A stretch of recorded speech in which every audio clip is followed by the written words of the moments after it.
इस वीडियो में हम बात करेंगे सिंबल ऑफ नॉलेज बोधिसत्व परिनिर्वाण प्राप्त बाबा साहब डॉक्टर भीमराव अंबेडकर जी के और उनके भाई आनंद राव जी और आनंद राव जी के बेटे शिवराम आनंद राव जाधव के बारे में।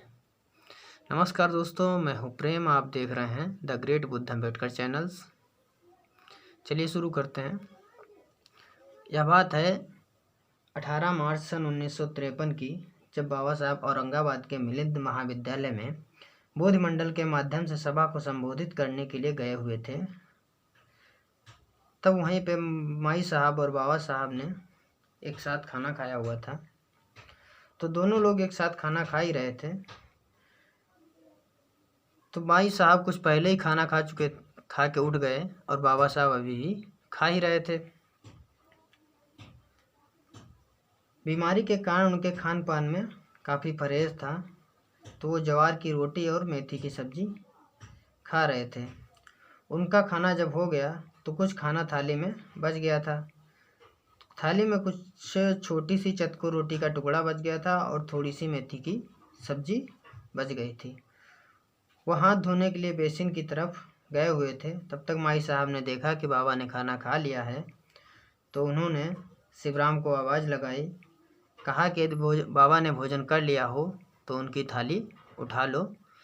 शिवराम ने यह सुना और तुरंत आया और उसने बाबा की थाली उठा ली। और शिवराम को भोजन फेंकना अच्छा नहीं लगता था।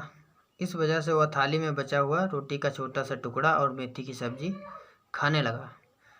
तब तक बाबा साहब हाथ धुलकर आ गए और उसे बचा हुआ खाना खाते देख लिया। और उसे बचा हुआ खाना खाते देख वह चिल्लाते हुए बोले और उसके पास गए और उसे एक थप्पड़ मारा और गुस्से में बोले, मूर्ख कहीं के थाली की बची हुई जूठन खाता है। जब तक शिवराम कुछ समझ पाता और कहता, उसकी आंखों से आंसू बहने शुरू हो गए। वह इतना डर गया, घबरा गया कि और कहीं मार न खानी पड़ जाए। यह सोचकर तुरंत वहाँ से निकला और सीधा अपने घर जाकर ही रुका। इस बीच 2 दिन गुजर चुके थे और शिवराम डर के मारे काम पर भी नहीं गया था।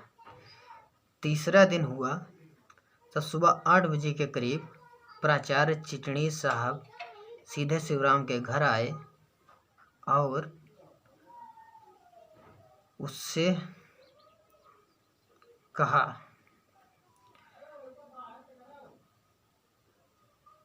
लेकिन उस टाइम शिवराम के घर पे उसके मामा भी पार्टी के ऑफिस में थे और उसके माई और बापू काम पर जाने की जल्दी में भी थे। चिटनीस साहब को देख वह बहुत डर गया और सोचने लगा कि कहीं बाबा साहब और ज़्यादा तो गुस्सा नहीं हो गए। यह सोचने लगा। तब तक मामा भी पार्टी के ऑफिस से घर आ गए।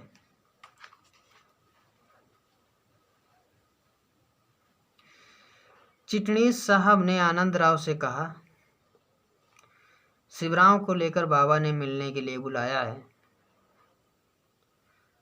और शिवराम को डरा हुआ देख चिटनीस साहब बोले, डर मत, तुझे बाबा साहब कुछ नहीं कहेंगे। तूने उस दिन जो कुछ किया उसके बारे में तुझे अच्छे से समझाएंगे, इसलिए तुझे बुलाया है। इतना कहकर प्राचार्य साहब वहाँ से चले गए। अगले दिन सुबह डरते हुए वह आनंद राव जी के साथ में घर से निकला और महाविद्यालय पहुँचा। शिवराम महाविद्यालय की सीढ़ियाँ चढ़ रहा था और चढ़ते हुए उसके पसीना इतना ज़्यादा निकल रहा था और डर भी रहा था।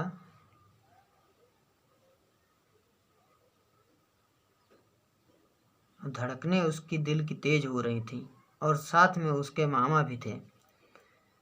सब लोग बाबा साहब के सामने पहुँचे तो शिवराम तिरछी नज़र से बाबा को देख रहा था। और बाबा ने एक नज़र शिवराम पर डाली। उनकी आंखों में बस उस दिन जैसा गुस्सा नहीं था। क्यों आनंद, तुमने शिवराम को 2 दिन से काम पर नहीं भेजा? यह बाबा साहब ने आनंद से पूछा।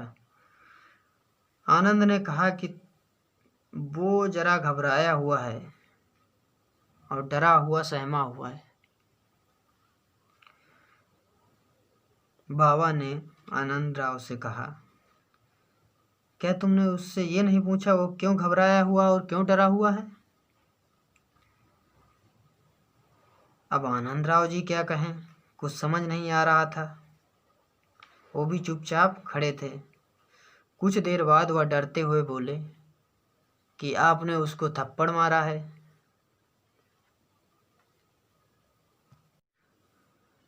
अच्छा, लेकिन मैंने उसे तमाचा क्यों मारा है, उसे थप्पड़ क्यों मारा है, ये पूछा उससे कभी तुमने? सब चुप खड़े थे। क्यों रे शिवराम, क्यों घबराया हुआ है, क्यों इतना डर रहा है? बाबा ने आनंद से कहा कि वह मेरी थाली की बची हुई जूठन खा रहा था।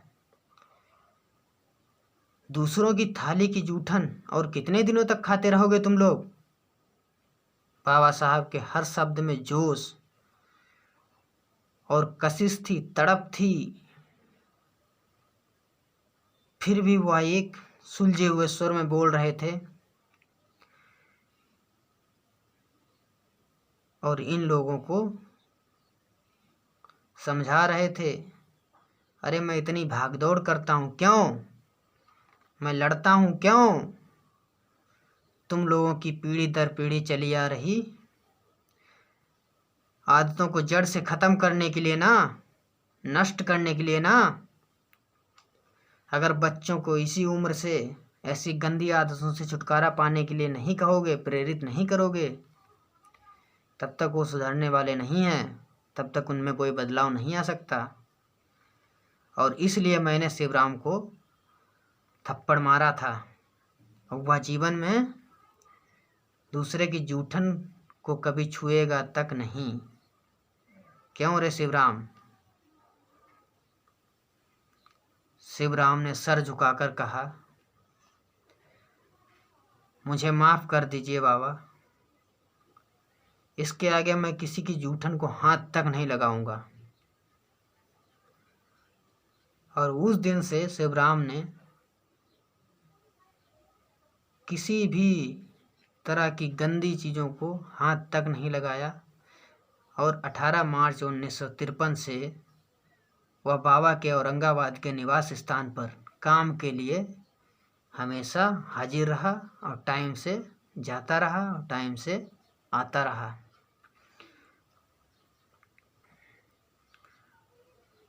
इस कहानी से सीख मिलती है कि अपने बच्चों को अच्छी आदतें सिखाइए।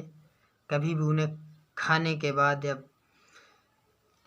बची हुई जूठन या खाना बच जाने के बाद में जो भी खाना बचता है उन्हें खाने के लिए ना कहिए, या अगर खाते हैं तो उनको समझाइए, मना करिए कि अच्छी आदत नहीं है। तभी समाज में एक नई क्रांति जागृत होगी, एक नया बदलाव आएगा और हमारा समाज एक अच्छी राह पे चलेगा।